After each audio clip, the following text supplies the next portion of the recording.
the other day when I was on my live. What do I think about Young Thug and the Rico charges? And here's what I think. Street dude, I'm a civilian all the way. I avoided that type of life all my life because I never saw the benefit in it. I don't know anything about Young Thug in detail. I never followed his career. Um, I only know what the media says. So, he, Slime Life, and I know I've heard him promote that before. Uh, and I just thought it was just music. I don't know what it meant because, like I said, I'm not into that life, so I really don't know in detail what they do. I just know they made music, and he's a very popular dude. I also saw once where he was in the airport, some time back, and I guess the TSA people were checking out his stuff, and he whipped out a bunch of money, and he called the people, the TSA workers who were women. He called them peasants, and I was offended by that because not everybody is a star. People got to go to work. So those are hardworking people. So I wasn't a fan of that whatsoever.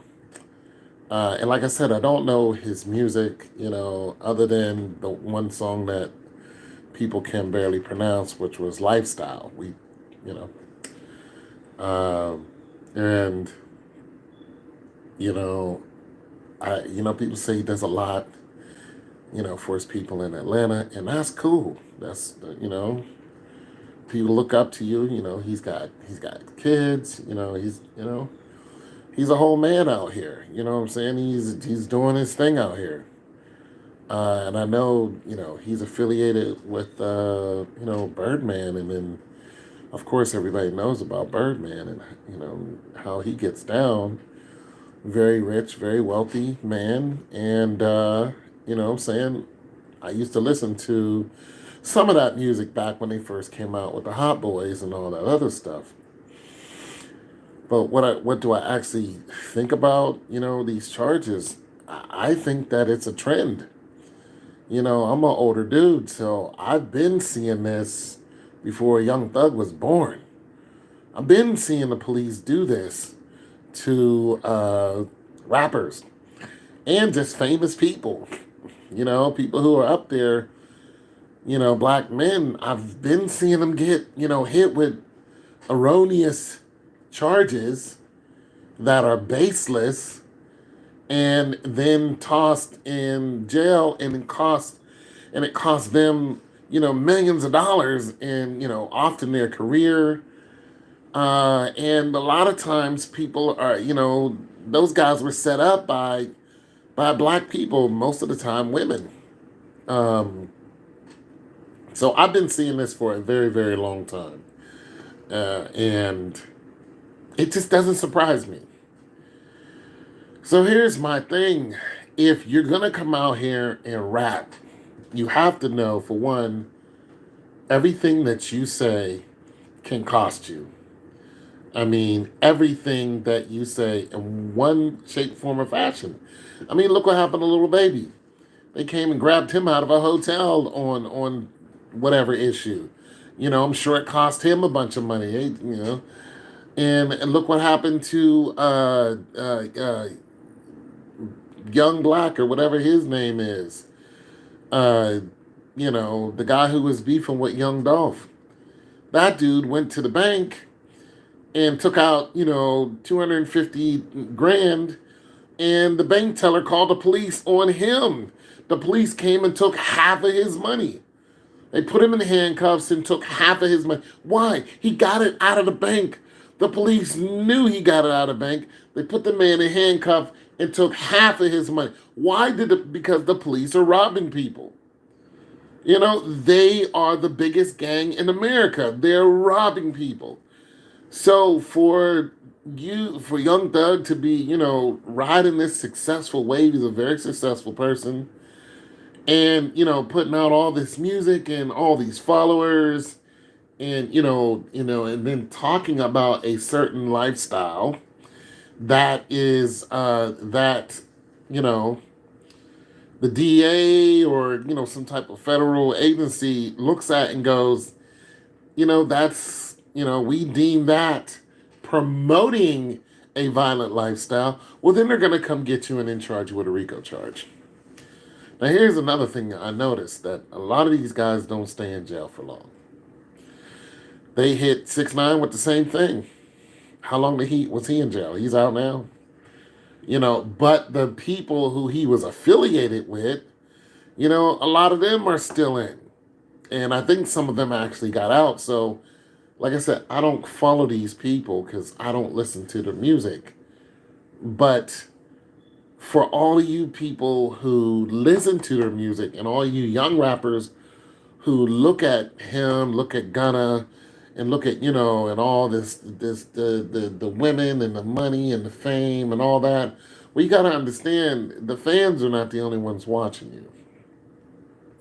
And there are people who are watching you who envy you, and sometimes those people are in a position of power. And you're a millionaire, you're shining, you got, everything right, you got a big house and all this other stuff. There's gonna be somebody out there who wants to take you down. You got new cars, you got fine ass women everywhere. Somebody wants to take you down. And sometimes that somebody is in a position of power to do so. And they can go and fabricate anything about you, and or they can go and dig up your past, because let's just face it, Young Thug is, I don't know if he's saying the same thing he did 10 years ago. I don't even know if he's living a lifestyle he was 10 years ago. We do know that he's notorious for packing. And legally, like this man, I think he had all his ducks in a row, truthfully. I don't think you're going to get up there and talk all that crazy stuff and then run around illegal, even though we just seen that Florida rapper who had that hit out. He just did that. But he's young.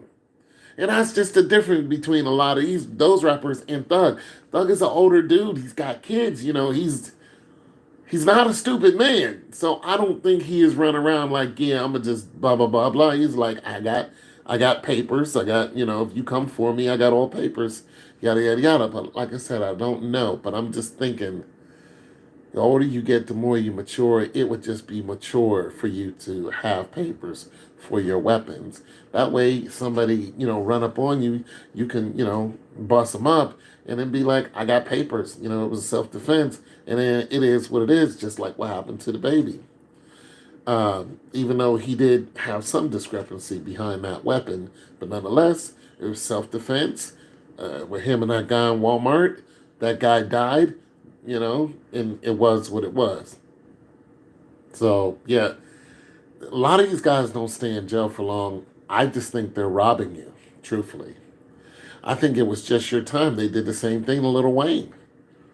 Went on his tour bus, which they shouldn't have, and went in there and found weed, which is not a big deal, and then found a bunch of weapons. And what they do?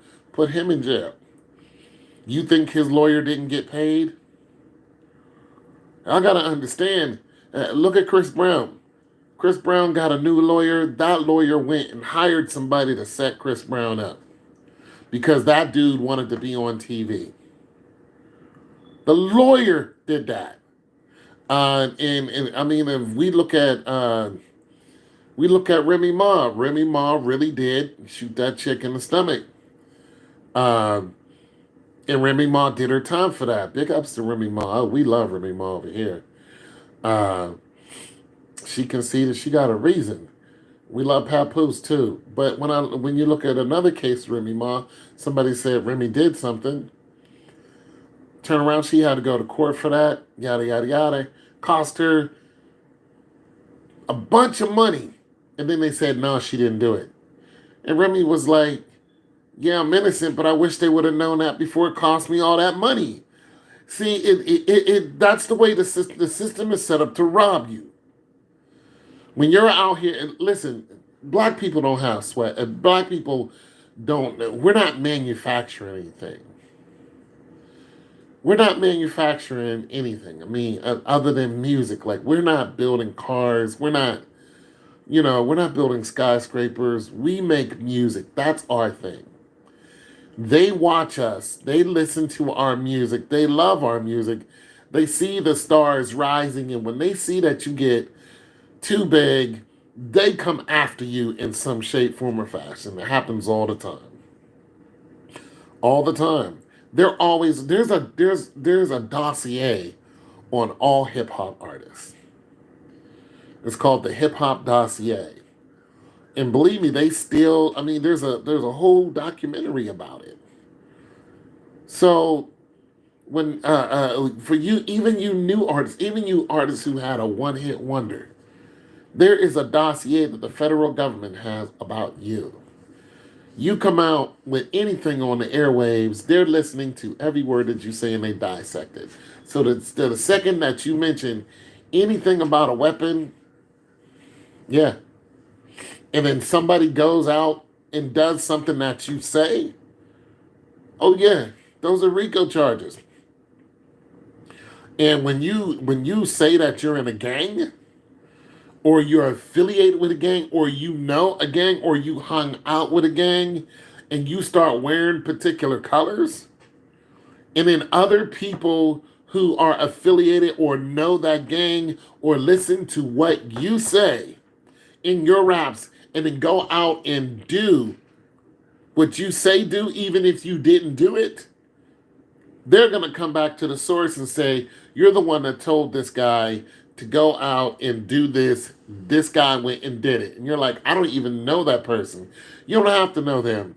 They have, if your thing is, striped, whatever, they're gonna be like, this guy dressed like you, him and these other five guys, and they all calling themselves the name that you called yourself, and they went out and did the thing that you talked about doing. You guys are all in the gang. You're the head of the gang, and that's it. Now we're getting you on RICO charges because all of these guys did exactly what you say do. And here's the thing: you knew what they were doing because you heard about it. You heard about it. These guys are at your concerts. These guys tried to get in contact with you. These guys did get in contact with you. You spoke to them before. We seen you on the curb or whatever, talking to these guys after you came out of Five Guys or something. We seen you talking to one of the members. And they told you, yeah, we mess with you, homie. You the big homie.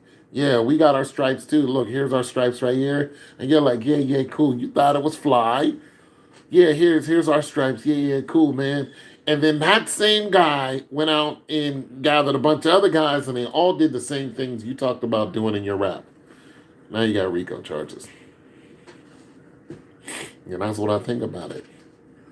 And if you guys are not careful, you young guys, you're going to get caught up in the same thing. And it's just going to be over and over and over again. And the people who are getting rich off of your sweat equity is the judge, the police department, the judge, the police department, hell, everybody within the system, the lawyers, all those Jewish lawyers, you think are your friends? Those Jewish lawyers aren't your friends. Those Jewish lawyers are setting you up for failure. They belong to the same system, the same Jewish people who put out that terrible music.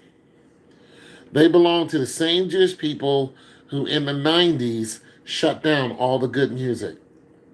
When black men and women were telling you you're headed for self-destruction, when they were when Poe Righteous Teachers was putting out Rock This Funky Joint, when KRS-One was, I'm number one, you know what I'm saying, when he was telling you And he was going and doing these speaking engagements and telling you about the power of the I and telling you about self and all that, and then putting out this love is gonna get you, is going all that positive music that was constantly coming out. They shut it all down in the 90s and they said, let's put out this terrible music. NWA came out and they promoted that music, and all those people died from it. All those men were slaughtered, and they slaughtered themselves. These are the same, they belong to the same group of people who've been watching black men kill themselves for years over music. They went and bastardized our culture and then blamed it on us and say you guys are culturally violent. You guys are just like, no, you went and hijacked our music and you said you guys will not make any money unless we control what you put out.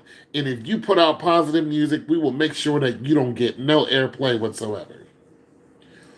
And all the people who were putting out love in the community and all that other stuff, if they weren't R&B, if they were rap and they weren't R&B, tell me one positive group out there. I mean, a lot of y'all don't even remember groups like the UMCs. Get up, get up. I don't know.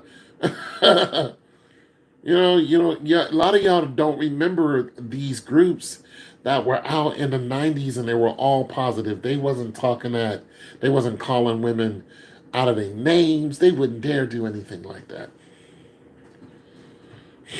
I am everyday people. You don't hear that music anymore. You don't hear that music no more. You hear trash music out of these rappers. That's why I don't listen to people like Blind Fury. Everything he says is toxic. I don't listen to the baby. I don't listen to Baby. I don't listen to none of those people. Everything they say is, yeah. I don't listen to them because everything they say is toxic. It's dangerous. It is a hazard to the community. And then when the police come and take you and put you in jail, I don't feel sorry for you when you're talking that crazy stuff. So that's what I think about the whole Young Thug situation. And here's the thing about it: Young Thug can't come out of jail and talk positive. Nobody wants to hear him talk positive.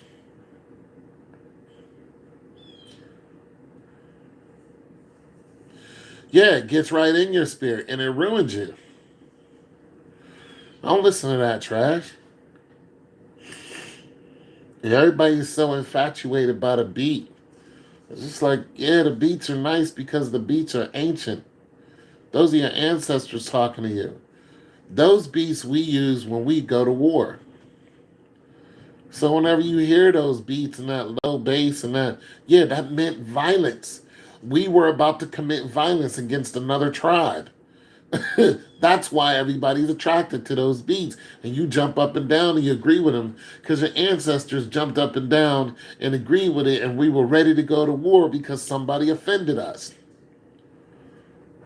It was time to go to battle. That's why those beats are so attractive. And you're like, man, those beats are so dope. Yeah. Those are your ancient spirits. Those are your ancient ancestors talking to you through music. Except now our music has been bastardized, and now and listen, those beats were only used at a certain time. There were tribal beats for war. There were tribal beats for love. There were tribal beats when babies were born. There were tribal beats for the harvest. There were tribal beats for rain. There were tribal beats for sunshine. There's beats for all of that. But the one beat that everybody is cued in on now is the beat of war. And that's a lot of what you're listening to. Those are all beats of war. None of those beats are for happiness. They are all for war. They're all the vibrations coming out of the beats that you hear. It's so common now. You turn on the radio, you hear the same beats. You even have white people adopting the same beats and singing over them. And it's like, oh, that white boy's hard. And just like, no, that white boy's not hard. Your ancestors are hard. Because what you're listening to is a beat that your ancestor played when they got all riled up when somebody came and stole one of their cows. When somebody came and tried to invade their land and took one of their daughters or killed one of their sons, then you heard those beats come out because it was about to be on. But the community is keyed in on those beats because we're constantly hearing them. That's why there's so much fighting in schools. That's why there's just so much fighting everywhere with black people. You can't go nowhere where there's a crowd of black people without thinking something's about to happen. You can't do it. You can't do it. Name me one place you can go where you don't think something's about to pop off. Not even in church. They even put those beats in church. You even have people doing those dances in church. Yeah, you even got people doing those same dances in church. And they think it's cool to do it. No, you have no idea what you're doing. Spiritual worship is completely different than war worship. It's complete that spiritual worship is a whole different section. That's loving and admiring and admonishing your God. When you go into war, that is completely different. That is basically asking God permission to win a battle. There's going to be bloodshed and death. It's just different. But they bastardized us. They hijacked our culture. And when they did that, they said, we're going to use this war beat, these war battle cries, and we're going to constantly push those in your neighborhood. And now you can't even look at your neighbor without wanting to do them in. Our women aren't even feminine anymore. They don't know what it is to be a lady. They don't know what it is to be just a beautiful inside and out woman. They have no idea. They're all warrior bound. They're like you. And this is why the men are fighting the women, literally. Punching them in the face. Women are trying to knuckle up against these men, and they're losing. That's why. Because it's so convoluted that you can't even recognize a woman for being a lady now. You can't do that. You look at her as your enemy. And the women are setting the men up, and men are losing their lives. Even Tupac said that. Whenever a man gets horny, there's a man is going to die. Tupac said this years ago. You guys better be careful of what you're listening to. And as far as Young Thug is concerned, listen, I hope this is a lesson to him. I hope he gets out and I hope he changes. I hope he makes some good investments because when Tupac got out of jail, Tupac started, he made a whole album that was like nonviolent. I had so many tears, I had so many fears. Well, man, that's when I started listening to Pac. I was like, yeah. But Pac turned around. He started making songs of violence again. He made Hit 'Em Up. And I knew when I heard that song that was the end of Pac. So be careful, you guys. I'm out.